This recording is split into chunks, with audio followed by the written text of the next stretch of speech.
सरपंच संतोष देशमुखांच्या हत्येला 1 वर्ष पूर्ण झालेले 365 दिवसात योग्य ती कारवाई झाली नसल्याची खंत धनंजय देशमुखांनी व्यक्त केली आहे। संतोष देशमुखांच्या हत्ये प्रकरणातील सर्व गुन्हेगारांना फाशीची शिक्षा झाली पाहिजे अशी मागणी धनंजय देशमुखांनी केली आहे। तर धनंजय देशमुख यांच्याशी बातचीत केली आमचे प्रतिनिधी महेंद्र कुमार मुधोळकर यांनी। संतोष देशमुख यांच्या हत्येला आज 1 वर्ष पूर्ण होत आहे। 365 दिवस होत आहेत तरी देखील देशमुख कुटुंबांना मात्र अद्याप न्याय मिळत नाही।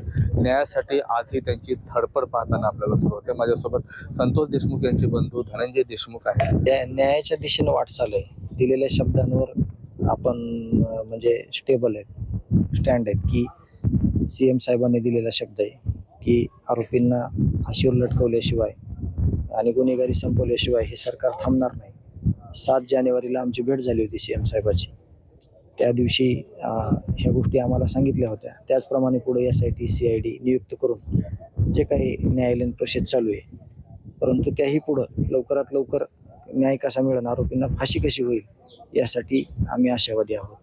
मात्र यातला जो एक आरोपी आहे कृष्णा आंधळे नावाचा, तो अद्याप पोलिसांना सापडत नाही। यंत्रणेचा कुठंतरी अपयश म्हणावं लागेल।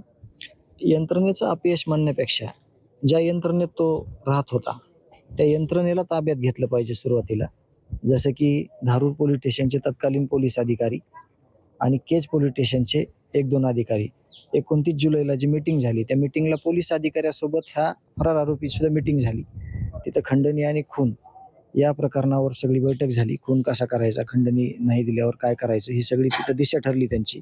कटकारस्थान ठरलं, त्या पद्धतीनं मारहाण झाली, खून झाला। मग त्या अधिकाऱ्यांनी खरं तर ह्याचं उत्तर देणं अपेक्षित आहे। त्यांना तपासासाठी घेतलं पाहिजे। त्यांचे नावं देखील आम्हाला विचारलं तर सांगू की कोणत्या अधिकाऱ्यांसोबत त्या दिवशीची बैठक झालेली।